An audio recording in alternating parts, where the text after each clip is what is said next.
సభాధ్యక్షులు, మండల పార్టీ అధ్యక్షులు గారికి, ఇల్లందు శాసనసభ్యులు గౌరవనీయులు పెద్దలు మాన్యశ్రీ కోరం కనకయ్య గారికి, ఇక్కడికి వచ్చేసినటువంటి పార్టీ అధికార ప్రతినిధులకి, ప్రజాప్రతినిధులకి, గ్రాడ్యుయేట్స్ అందరికీ, కాంగ్రెస్ పార్టీ కుటుంబ సభ్యులందరికీ పేరు పేరున ధన్యవాదాలు, కృతజ్ఞతలు తెలియజేస్తూ, అన్న అనుభవంలో వయసులో మీరందరూ కూడా చాలా పెద్దవాళ్ళు. మేము ఒక ఉత్తముడి, ఒక సౌమ్యుడి అయిన కోరం కనకయ్య గారి ఆధ్వర్యంలో మేము పనిచేసే అవకాశం వచ్చినందుకు ఈ సభ వేదికగా మీకు ధన్యవాదాలు తెలియజేస్తున్నాను. మొత్తం ఉన్న శాసనసభ్యులలో కూడా అత్యంత ఉత్తముడు, చీమకు కూడా హాని తలపెట్టినటువంటి వ్యక్తి కోరం కనకన్న. వారు మంచి మనసుతో ఎప్పుడు నిశ్శబ్దంగా సౌమ్యుడిగా ఉండడం, మాకు పైన కూడా చాలా ఇన్స్ట్రక్షన్స్ ఉన్నాయన్న మీ విషయంలో. చాలా ఉత్తములుగా తీర్మానం వల్ల ఎప్పుడు కొనియాడుతూ ఉంటారు. ఖచ్చితంగా వెళ్ళాలి అంటే వచ్చినామన్నా. మీకు గ్రాడ్యుయేషన్స్ అంటే మీకు చెప్పాల్సింది ఏం లేదు అన్న. ఈ రాష్ట్రం నీళ్లు, నిధులు, నియామకాల పేరు మీదట పునర్జీవం పోసుకున్నటువంటి ఈ తెలంగాణ రాష్ట్రం గత 10 ఏళ్లలో 9 సంవత్సరాల లోపల ఎంత శిథిలావస్థకు చేరుకుందో మీ అందరికీ తెలుసు. కేసీఆర్ ప్రభుత్వం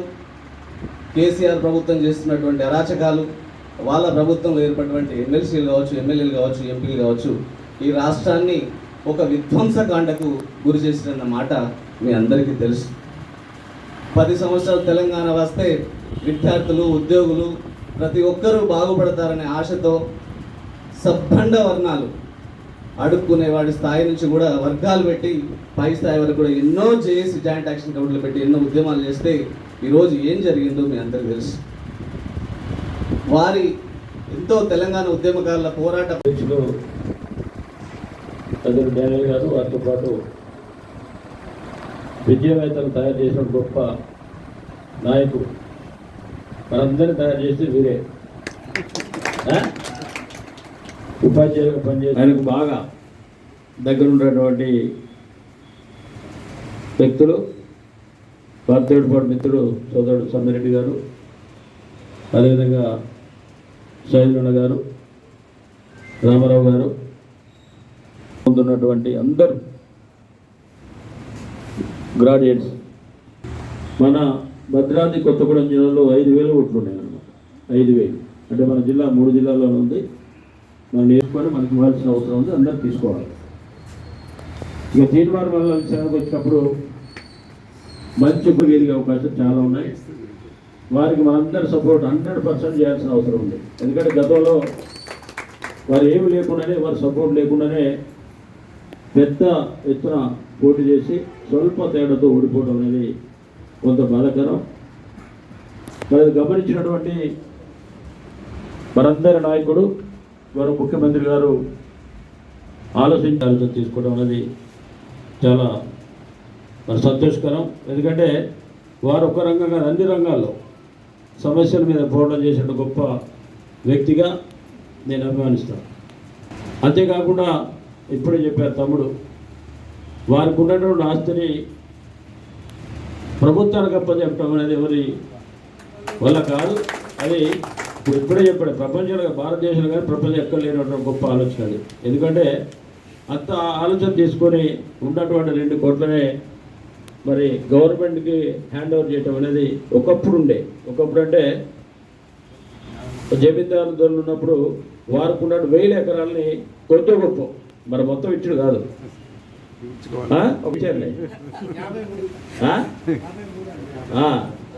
ఇచ్చాడనే పరిస్థితి ఇప్పుడు ఎవరు లేరు. అక్కడ 1000 కోట్లు సంపాదించాలని ఆలోచన తప్ప 1 కోటి రూపాయలు మరి ప్రజలకు దానం చేద్దాం, ప్రభుత్వానికి దాని ఆలోచన లేదు. కాబట్టి గొప్ప వ్యక్తిగా మనం భావించాలి. తప్పకుండా 27వ తారీఖు జరిగే ఎన్నికల్లో మనందరం శ్రమ, కష్టం అన్నింటిని ఉపయోగించుకొని, ఎందుకంటే మీరందరూ విద్యార్థి మాస్ కాదు, మీకున్న ఉంటారు నాకు తెలిసినంతవరకు.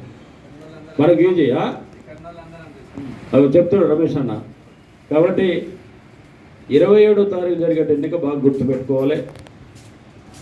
ఇప్పుడే చెప్పారు స్వామి గౌడ్ గారు, ప్రభుత్వం తెలంగాణ రాష్ట్రం వస్తే ప్రతి ఇంటికి ఒక ఉద్యోగం, ప్రతి కుటుంబానికి ఉద్యోగం ఇచ్చే గొప్ప ఆలోచన తీసుకొని గద్దెనెక్కినటువంటి కేసీఆర్ గారు ఒక్క ఉద్యోగం కూడా ఇవ్వాలి. కాబట్టి మంచి అవకాశం ఇది. మీకోసం కొట్లాడి ఉద్యోగాలు ఇప్పించాడు గొప్ప నాయకుడుగా మరి ఈనాడు తీర్మానం మల్లన్న పోరాటం చేయడానికి సిద్ధంగా ఉంటాడు. అది ప్రభుత్వం ఉండని, ప్రభుత్వం లేకపోయినా పోరాటం చేస్తూ ఉంటుంది. కాబట్టి అందరం కూడా తప్పకుండా 27 తారీఖు జరిగే ఎన్నికల్లో తీర్మానం మల్లన్న రెండో గుర్తు ఒకటి పెట్టాల్సింది తప్ప ఇంకో గుర్తుకు పెట్టడానికి వీల్లేదు. ఇంకో పేరుకి ఫోటో ఉంటుంది, పేరు ఉంటుంది, పేరు దగ్గర ఒకటే పెట్టుకోవడం. ఈ స్వల్ప తేడాతో ఓడిపోవడం అనేది ఒక ఎక్స్పీరియన్స్గా తీసుకొని మనందరం కూడా గుర్తుపెట్టుకొని ఏది మోసం చేసి రిజైన్ చేసి మళ్ళీ ఎక్కువ ఆస్తి సంపాదించని చెప్పిపోయినటువంటి పల్లా రాజశేఖర గారు అంటే బీఆర్ఎస్ పార్టీ సంబంధించిన వ్యక్తులు మనం గెలుపుతారని ఏం లేదని చెప్పి మీరే చెప్పుకోవాలి ప్రజలకు, ఓటర్స్కి. ఎందుకంటే అవకాశం ఉంది. దీంట్లో కూడా ఉపాధ్యాయులు చదువుకున్న వాళ్ళు ఉన్నటువంటి వారందరూ కూడా ఉద్యోగం కోసం పోరాటం చేయాల్సిన అవసరం ఉన్నటువంటి మరి పల్లా రాజశేఖర గారు రిజైన్ చేసి మళ్ళీ ఎమ్మెల్యేకి పోటీ చేశాడు. దేనికి చేశాడు? ఇంకా సంపాదించుకుందని ఎక్కువ. ఒక మంత్రి అయితే లేదా గౌరవం వస్తే మరి జనాల మీద పడి దోసుకోవచ్చని ఒక చెడు ఆలోచనతో తీసుకోవడానికి నేను మనం తప్పకుండా ఈ ఓటు ద్వారా పూర్తి చెప్పాల్సిన పరిస్థితి ఉంది. కాబట్టి 27 ఒక్కటే గుర్తుపెట్టుకోవాలి. 27 తీర్మానం మల్లన్న కాంగ్రెస్ పార్టీ అభ్యర్థి. థ్యాంక్ యూ, నమస్కారం. మొదటి ప్రాధాన్యత చెప్పాలి. మొదటి ప్రాధాన్యత ఓటు ఒకటే ఓటు వేయాలి. ఇప్పుడే చెప్పా. రెండో ప్రాధాన్యత అసలు 2, 3 ఏం లేదు, ఒకటే ఓటు వేయాలి ఒక్కరికే. తీర్మానం మల్లన్న.